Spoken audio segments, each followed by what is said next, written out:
Road భద్రత పాటిద్దాం, ఆనందంగా జీవిద్దాం. నేను గొల్లపూడిలో ఉన్న కొత్త యూటర్న్ దగ్గర అయితే ఉన్నాను. నేనైతే గతంలో ఒక వీడియో చేశాను కదా, ఇంకా ఈ యూటర్న్ దగ్గర వీడియోలు అయితే చేయకూడదు అని చెప్పని అనుకున్నాను. కానీ నైట్ 11 గంటలకి విజయవాడ నుంచి ఇబ్రహీంపట్నం వస్తూ ఉంటే ఈ యూటర్న్ దగ్గర నాకు భయం వేసింది.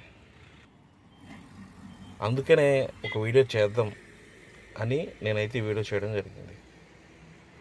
ఈ వీడియో 6వ తారీఖు నైట్ 11 గంటలకి రికార్డ్ చేయడం జరిగింది. భయం వేయడం అంటే నేను డ్రైవింగ్ చేస్తాను, చాలా ఇబ్బందికరమైన రూట్లో చేస్తాను, చాలా మంచి రూట్లోనే చేస్తాను. ఇక్కడికి వచ్చేటప్పుడు ఇంకే వాహనాలన్నీ కూడా కొన్ని వెహికల్ సడన్గా బ్రేకులు వేస్తున్నారు. ఇక్కడ ఒక యూటర్న్ ఉంది అని చెప్పని తెలియక కొన్ని వెహికల్ అయితే మెలికలు తిరుగుతూ వెళ్తున్నారు. వాహనాలు వేగంగా వెళ్తున్నాయని చెప్పిన ఒక బ్యారిగేట్ లాంటివి ఏర్పాటు చేయడం జరిగింది. పోలీసులను అయితే మనం వాళ్ళ చేసే పని అయితే మెచ్చుకోవచ్చు. అది ఆఖరణ కూడా నేను అంటే ఈ వీడియోలో నేను వివరంగా అది చూపించడం కూడా జరుగుతుంది. ఆఖరణ కాదు, ఈ వీడియోలో అయితే నేను ఒక ప్లేస్లో అయితే చూపిస్తాను. అది పోలీసులను ఎందుకు మెచ్చుకోవచ్చు అని నేను అన్నాను అనేది.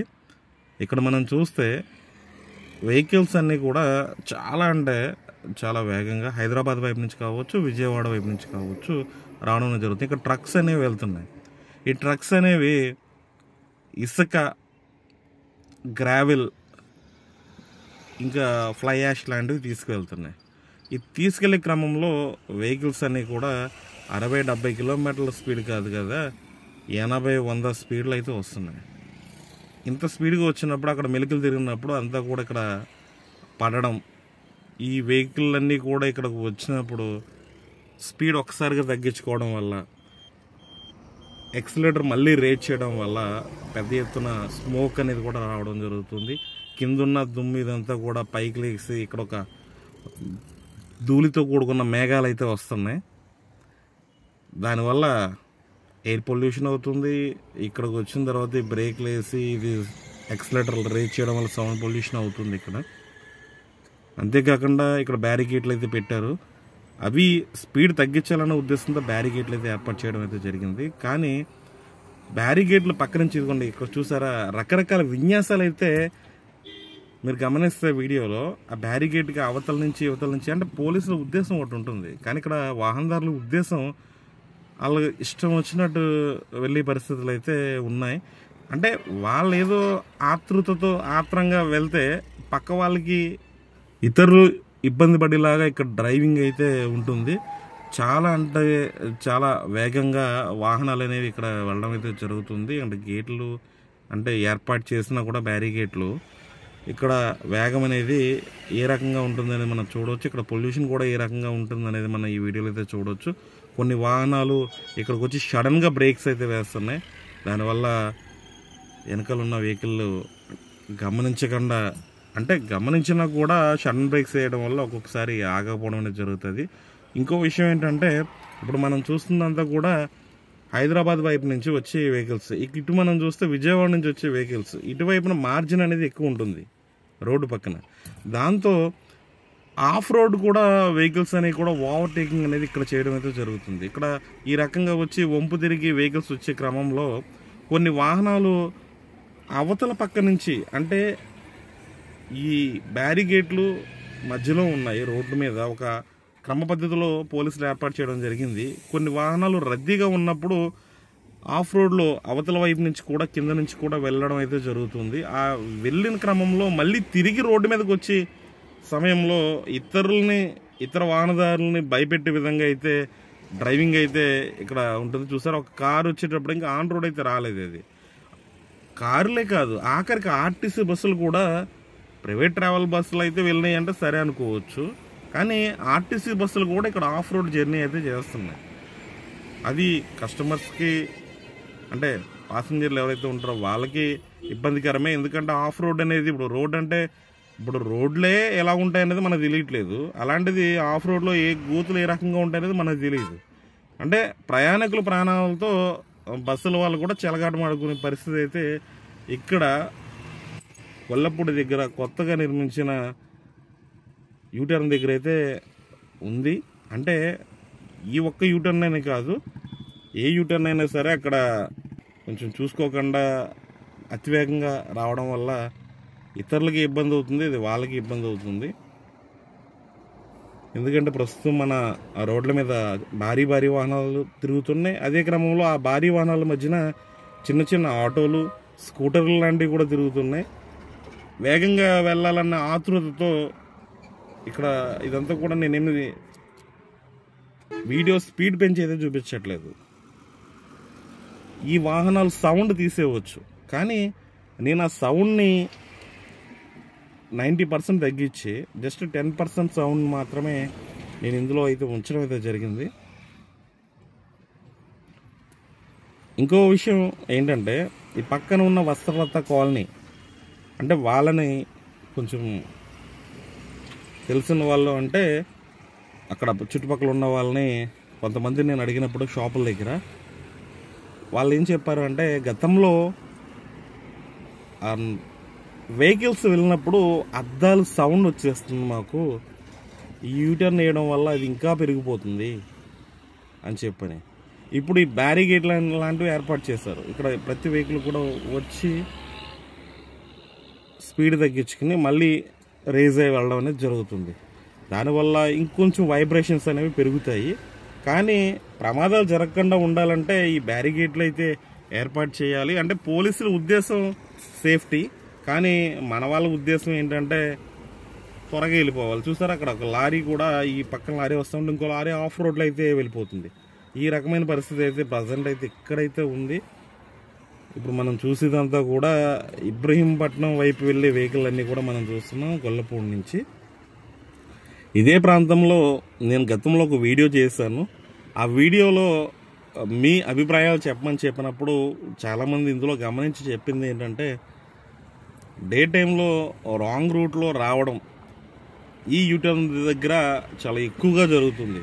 అంటే ఆపోజిట్ డైరెక్షన్లో అవతల నుంచి యువతలకి క్రాస్ చేయడం కోసం రావడం, యువతల నుంచి అవతలకి రాంగ్ డైరెక్షన్లో వెళ్ళడం అనేది ఈ యూటర్న్ దగ్గర అయితే, కొత్తగా ఏర్పాటు చేసిన యూటర్న్ దగ్గర అయితే ఎక్కువగా ఉంటుంది. ఆ లింక్ కూడా నేను కింద అయితే ఇవ్వడం జరుగుతుంది. ఇంకో విషయం ఏంటంటే, గొల్లపూడి ఏరియాలో ఉన్న వాళ్ళు వన్ సెంటర్ దగ్గర యూటర్న్ తీసుకోవాలన్నా, రోడ్ క్రాస్ చేయాలన్నా ఇబ్బంది పడే వాళ్ళు కొంచెం ఇక్కడికి వచ్చి యూటర్న్ తీసుకుని అయితే కొంచెం సౌకర్యంగా అయితే ఫీల్ అవుతున్నారు. కారణం ఏంటంటే, గతంలో ముందుకు వచ్చి యూటర్న్ తీసుకోవాలంటే నల్లకుంట దాకా వెళ్ళిపోవాల్సిన పరిస్థితి ఉండేది. కానీ ఈ యూటర్న్ ఏర్పాటు చేసిన తర్వాత నల్లకుంట వెళ్ళవసరం లేకుండా పద్మావతి కళ్యాణ మండపం దగ్గరే యూటర్న్ తీసుకుని వెళ్ళడానికి అయితే అవకాశం ఏర్పడింది. కాబట్టి కొంచెం సౌకర్యంగా ఉంది. అయినా ఈ యూటర్న్ ఏదైతే ఉందో దీని ముఖ్య ఉద్దేశం, విజయవాడ వెస్ట్ బైపాస్ రోడ్డు ప్రారంభమైన తర్వాత అక్కడ బైపాస్ రోడ్లోంచి వచ్చిన వెహికల్ అన్నీ కూడా యూటర్న్ తీసుకోవడానికి వన్ సెంటర్లో యూటర్న్ తీసుకోవడానికి ఇబ్బంది కనుక ఇక్కడ ఒక యూటర్న్ అయితే ఏర్పాటు చేయడం అయితే జరిగింది. దీని ముఖ్య ఉద్దేశం అయితే అది, ఎవరు ఏమనుకున్నా ఎవరు ఏం కామెంట్లు చేసినా దీని ముఖ్య ఉద్దేశం అయితే అదే. కానీ ప్రస్తుతం అయితే ఇక్కడ బ్యారిగేట్లు ఇవన్నీ ఏర్పాటు చేశారు ట్రాఫిక్ కంట్రోల్ చేయడానికి. అయినా కూడా వాహనదారులు అతివేగంగా వచ్చి ఇక్కడ బ్రేకులు వేయడం. ఇంకో విషయం ఏంటంటే, గమనిస్తే మనకి అక్కడ ఇండికేటర్ లైట్ ఏదైతే ఉంటుందో ఎల్లో లైట్, అది కూడా వెలగట్లేదు. అంటే ఒక సైడ్ వెలుగుతుంది, ఇంకో సైడ్ అయితే వెలగట్లేదు. నేను వీడియో రికార్డింగ్ చేసే టైంలో అయితే ఇక్కడ ఏవైతే ఉన్నాయో స్ట్రీట్ లైట్లు అవైతే వెలగట్లేదు అన్నమాట. అదంతా ఆరిపోయి చాలా అంటే చాలా నిర్మానుష్యంగా అయితే ఉంది. అంటే ప్రతి చోట ఉంటుందని కాదు, హైవేలో చాలా చోట్ల లైట్స్ ఉంటాయి, చాలా చోట్ల లైట్స్ ఉండవు. వాహనదారులన్నీ కూడా అన్ని చోట్ల కూడా స్పీడ్ లిమిట్స్ పాటిస్తారు, చాలా నెమ్మదిగా వెళ్తారని నేనైతే చెప్పను. కానీ ఇది విజయవాడ టౌన్ ప్రారంభమయ్యే ప్రాంతంలో అయితే ఉంది.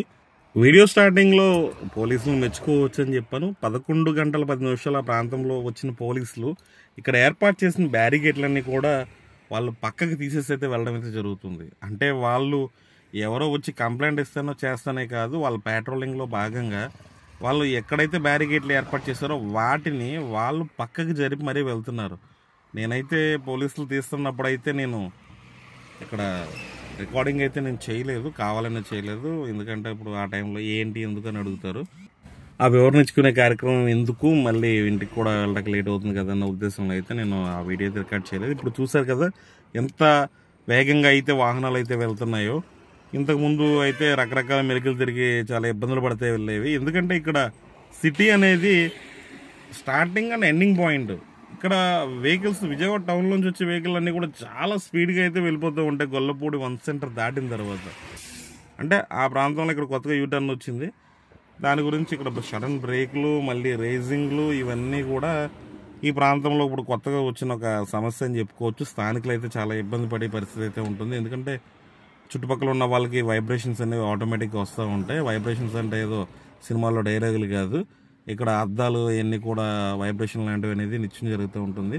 మీరు ఇక్కడ స్థానికంగా ఉన్న వాళ్ళని ఎవరినైనా అడగవచ్చు, ఏమిటి మీకు ఏమన్నా మార్పులు ఏమన్నా కనిపించినాయా యూటర్న్ వచ్చిన తర్వాత అని చెప్పని అడిగితే ఇవే కారణాలు అయితే చెప్తూ ఉంటారు.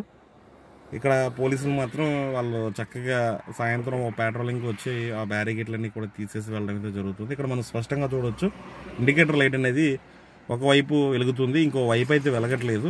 ఇప్పుడు మనం చూసేది గొల్లపూడి నుంచి ఇబ్రహీంపట్నం వెహికల్కి కనిపించే ఇండికేటర్ లైట్ అయితే చూస్తాము, అదైతే వెలగట్లేదు. కానీ ఇబ్రహీంపట్నం వైపు నుంచి గొల్లపూడి వచ్చే వాళ్ళకి కనిపించే ఇండికేటర్ లైట్ అయితే వెలుగుతుంది. ప్రస్తుతం ఇక్కడైతే ఈ రకంగా పరిస్థితి ఉంది. ఇక్కడ త్వరలో ఒక ఫ్లైఓవర్ లాంటిది నిర్మిస్తే ఇబ్బందులకి అయితే చెక్ పెట్టే పరిస్థితి ఉంటుంది. మరి అది నిర్మించాలంటే మళ్ళీ ఎన్నాళ్ళు పడద్దో అది ఎవరికి తెలియాలి, ప్రస్తుతం మనకైతే తెలియదు. కాబట్టి ఏదేమైనా కూడా మనం నిర్లక్ష్యంగా డ్రైవింగ్ చేయడం వల్ల మన ఇంట్లో వాళ్ళు కూడా చాలా బాధపడే పరిస్థితి ఉంటుంది. కాబట్టి రోడ్డు భద్రత పాటిద్దాం, ఆనందంగా జీవిద్దాం. వేగం థ్రిల్లేస్తుంది, అది కిల్ చేస్తుందని పోలీసులు చెప్తారు, అందరూ చెప్తారు. కానీ మనం పాటించకపోతే ఖచ్చితంగా అది కిల్ చేస్తుంది. అది మాత్రం మనం గుర్తుపెట్టుకోవాలి. రోడ్డు భద్రత పాటిద్దాం, ఆనందంగా జీవిద్దాం.